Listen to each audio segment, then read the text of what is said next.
ഗാർഹിക പീഡനക്കേസിൽ ബിബിൻ സി ബാബുവിന് മുൻകൂർ ജാമ്യം. ഹൈക്കോടതിയാണ് ജാമ്യം അനുവദിച്ചത്. ആലപ്പുഴയിലെ CPM നേതാവായിരുന്ന ബിബിൻ പാർട്ടി വിട്ട് BJP-യിൽ ചേർന്നിരുന്നു. വിവരങ്ങളുമായി ഷബ്ന സിയ ചേരുന്നു. ഷബ്ന, വിശദാംശങ്ങൾ.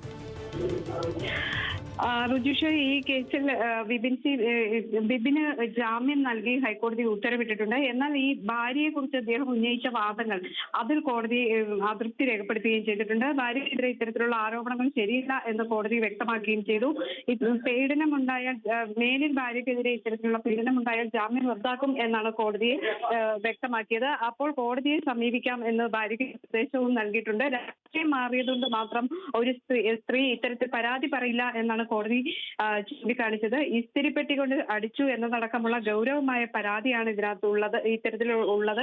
അതുകൊണ്ട് തന്നെ ജാമ്യം താൽക്കാലികമായി അനുവദിക്കുകയാണ്. പക്ഷേ ഭാര്യയ്ക്കെതിരെ കൂടുതൽ ആരോപണം ഉന്നയിക്കരുത് എന്ന് കോടതി മുന്നറിയിപ്പ് നൽകുകയും ചെയ്തു. ബിബിൻ സി ബാബു തനിക്ക് ജാമ്യം നൽകണം, ഭാര്യയുടെ ആരോപണം രാഷ്ട്രീയ പ്രേരിതമാണ്, താൻ രാഷ്ട്രീയത്തിൽ നിന്നും പാർട്ടി മാറിയതുമായി ബന്ധപ്പെട്ടിട്ടുള്ള വൈരാഗ്യത്തെ തുടർന്നാണ് ഇത്തരം പരാതി ഉന്നയിച്ചത് തുടങ്ങിയ കാര്യങ്ങൾ കോടതിയിൽ ഉന്നയിച്ചിരുന്നു. ഇതുമൂലമാണ് കോടതി ഇത്തരം ഒരു നിരീക്ഷണം നടത്തിയത്. ശരി ഷബ്ന.